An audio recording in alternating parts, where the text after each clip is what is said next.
Hi, my name is Darlene Erickson, and I'm an instructional literacy coach at CNUSD.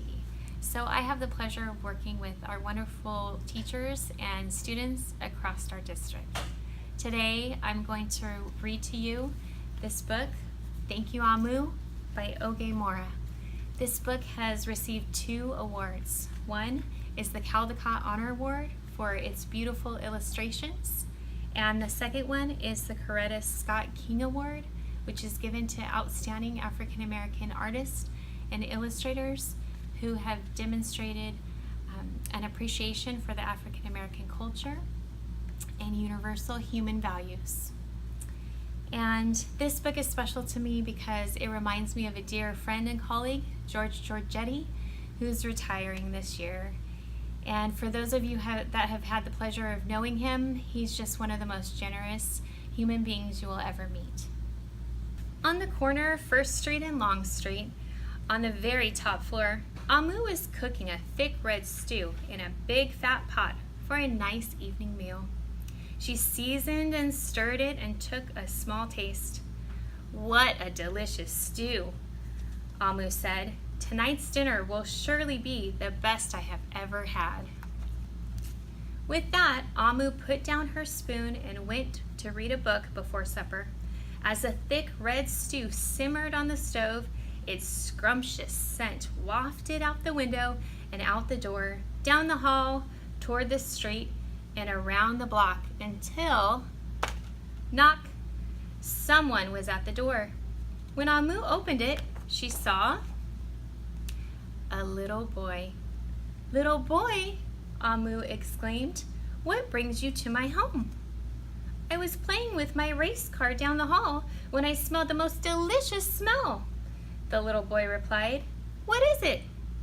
"Thick red stew." Stew," he sighed. "That sure sounds yummy." Amu thought for a moment. She was saving her stew for dinner, but she had made quite a bit. It would not hurt to share. "Would you like some?" The little boy nodded, and so Amu spooned out some thick red stew from the big fat pot for her nice evening meal. "Thank you, Amu," the little boy said, and went on his way. With that, Amu closed the door and went back to her book. As she read, her thick red stew scrumptious scent wafted out the window and out the door, down the hall, toward the street, and around the block until, knock, knock, someone was at the door. When Amu opened the door, this time she saw a police officer. "Miss Police Officer," Amu exclaimed, "what brings you to my home?" "I was on duty down the street when I smelled the most delicious smell," Miss Police Officer replied. "What is it?" "Thick red stew." "Ah, stew," she said, and her mouth watered. "That sounds mighty tasty." Amu thought for a moment.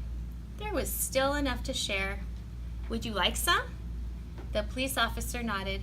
Once again, Amu spooned out some thick red stew from the big fat pot for her nice evening meal.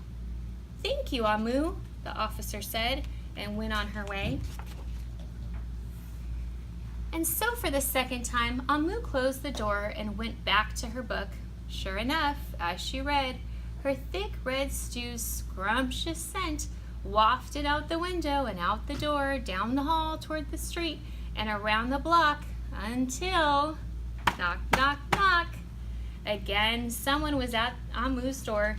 This time, when she opened it, she saw a hot dog vendor.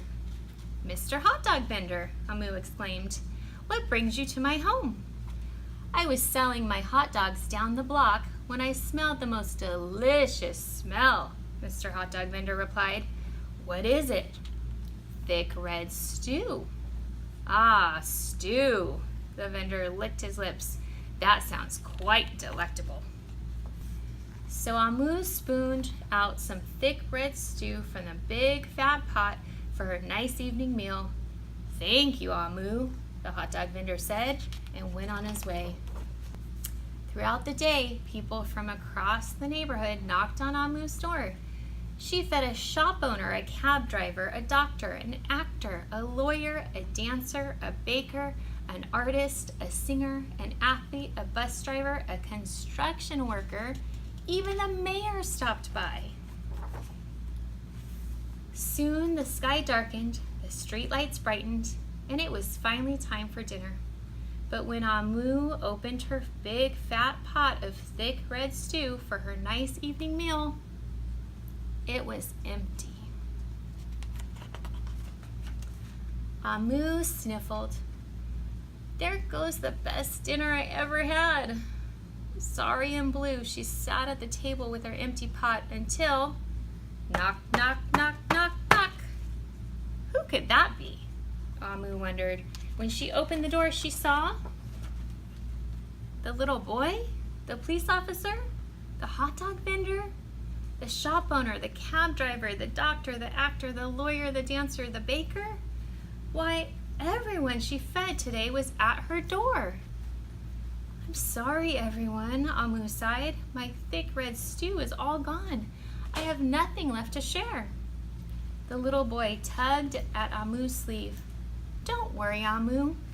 We are not here to ask. We are here to give. The police officer carried in a fresh salad. The mayor entered with a roast chicken. The baker brought a collection of sweet goodies. Even the little boy presented Amu with something special in a shiny red envelope.